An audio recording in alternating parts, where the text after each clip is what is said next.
Welcome to Ray Windsor's Leadership Systems, where we help consumers select retailers and where we help retailers get selected by consumers. That is, after all, what they would like to have happen. This is part 4 of a 6-part series. In the previous parts, you may recall that we discussed your experience on the telephone and in the parking lot as you are greeted by the retailer. In part 2, we discussed your experience when you engaged in a discussion with the salesperson that we called qualifying. And in part 3, we talked about the presentation. In part 4, we want to talk about what you should expect after the presentation. You may recall that we discussed the idea of an added value retailer.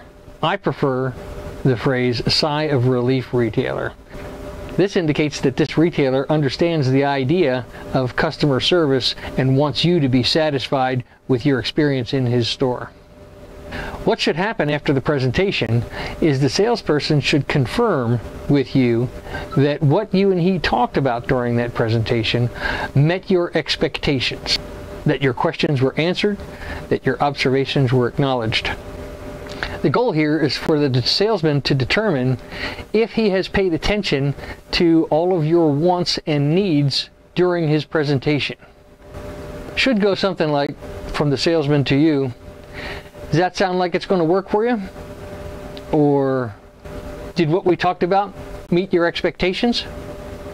Something like that to try and determine if you were satisfied with what you were presented. It might be that the salesman discovers that he has missed something.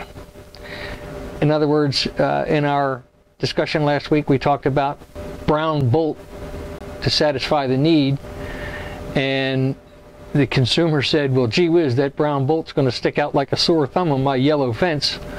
The idea there is the salesperson did not discover that he needed to meet the yellow fence aesthetics with the solution.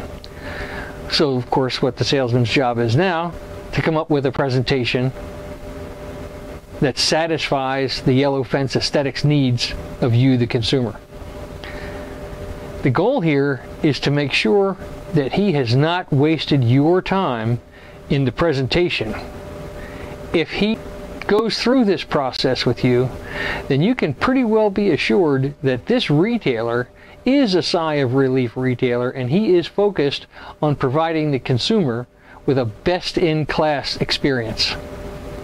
On the other hand, if this salesperson has presented you with solutions that didn't pay very close attention to your needs and wants, then he has done you a disservice.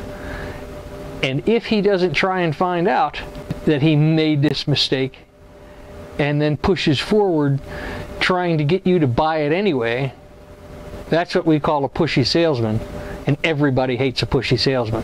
The problem is, it's an all too common occurrence, and it's because management doesn't foster a culture of excellent customer service inside that store.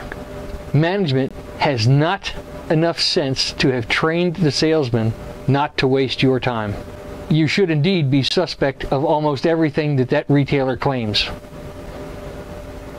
Thanks for watching. Be sure to comment below on the right. Please be sure to ask questions. We'll be happy to reply. Tell all your friends about us.